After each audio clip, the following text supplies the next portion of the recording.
Hello again, I'm Blunty, and this is take 2 of this video about the Apple iPad, because I just did an entire take, and I ranted and rambled and gobbled on for 18 minutes straight.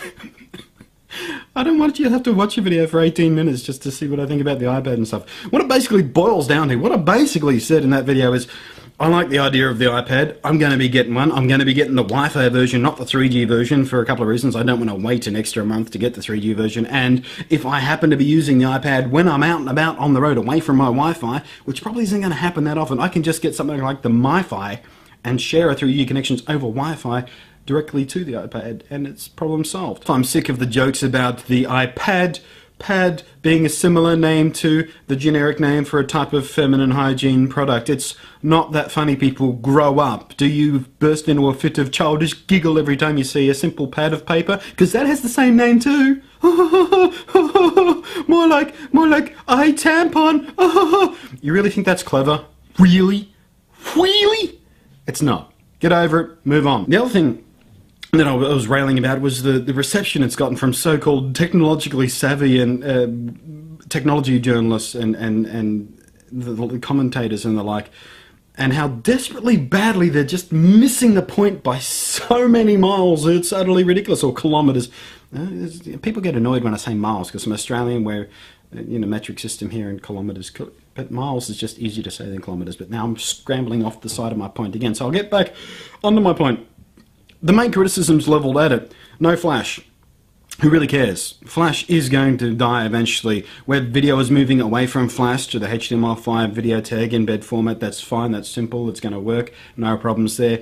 But in general, Flash-only sites, oh well, I want to go to the Avatar movie site when that was coming out. That was entirely in Flash, and that's a pain in the ass because it chews up memory, it chews up processor cycles. Flash is inherently unstable. It's still got security holes in it that have been sitting there for years and years and years. That's a big problem.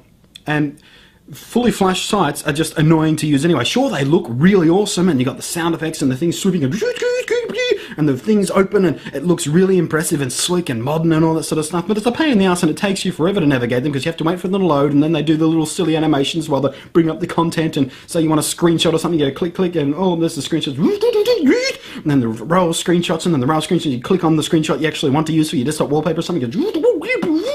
On a normal website, you go click, click, click, right click, download, done.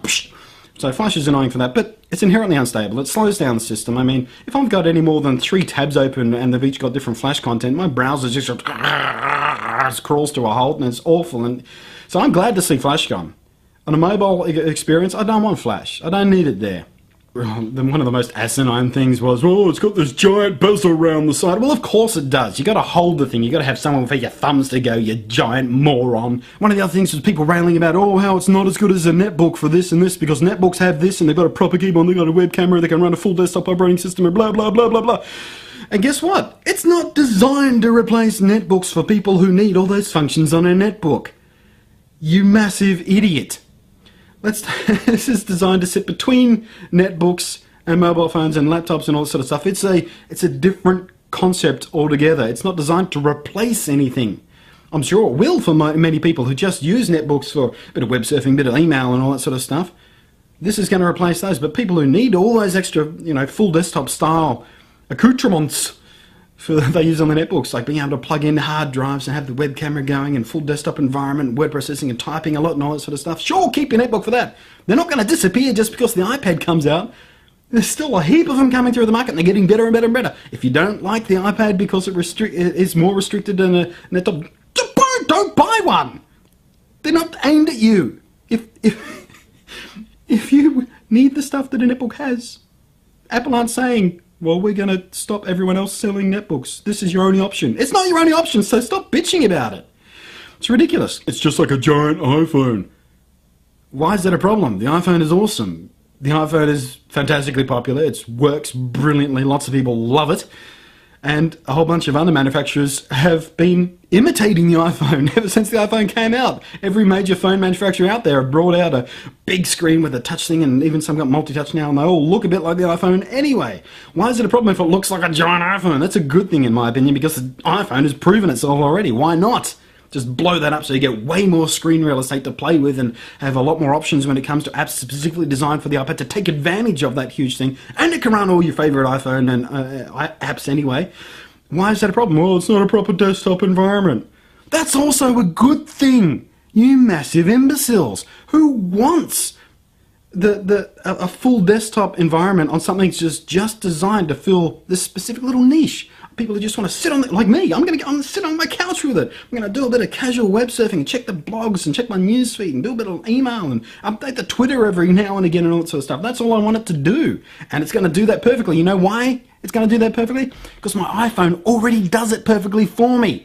The only reason that I want an iPad is because it has a lot more screen real estate, which is the only thing that has me using my laptop when I'm sitting on the couch instead of this. Just the screen real estate, that's pure and simple. And guess what? If you want a full desktop environment, there are a bunch of other Slate-type computer devices out there that run. Like Windows 7, for example. HP have got was it HP or Dell or was it CS or one of the two, or both probably, are bringing out a very cool-looking Slate tablet that runs full version of Windows 7. And Windows 7 doesn't suck. Vista sucked. XP was horrible. But Windows 7, even as a Mac user, Windows 7, I don't hate myself when I have to use it. It's good. So if you want that full desktop environment, you want the full multitasking, you want to be able to run 8 things at once and kill your battery in nanoseconds, that's fine. Other people are doing that for you.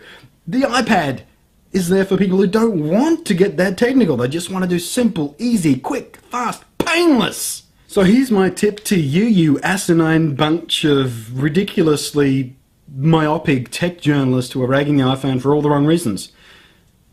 Slap yourself around the face, wake up a bit, and realise that the iPad is something different. It's not designed to pigeonhole into a space that already exists. Apple have gone, well, people have been trying this tablet thing for a while, and they're all getting it wrong. That's the reason tablets haven't taken off. They've been around for close to a decade. People have been producing these things, and they just haven't made much of an impact, apart from a couple of niche places, and the only reason they exist there is because that's the best option they've got at the time.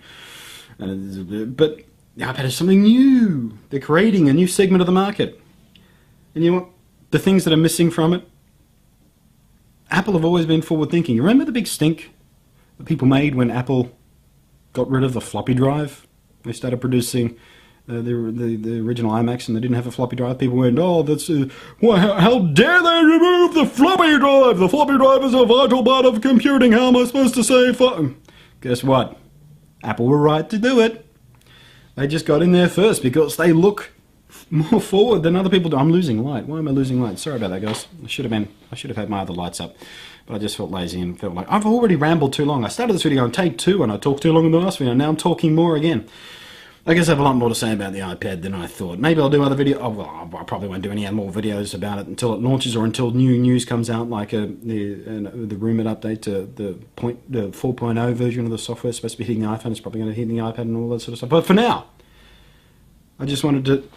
Sorry, open the curtain again. For now, I just wanted to say, tech journalists, get your head out of your asses. Do the job you're supposed to do and analyse the stuff on its own merits. And stop comparing to stuff it wasn't supposed to be compared to. When the iPhone came out, nobody said, well, it's not as good as a bicycle because you can't hop on it and ride it down the street. It's kind of what you're doing. I know it's a ridiculous metaphor to use, but it's kind of what you're doing. And it's ridiculous, and it just makes me furious every time because you're supposed to be the guys reporting on this stuff from an intelligent, informed position, and you are just ignorant. Shut the fuck up or get a clue. Those are your 2 options. That's all I'm going to get you. Catch you next time. Thanks for watching.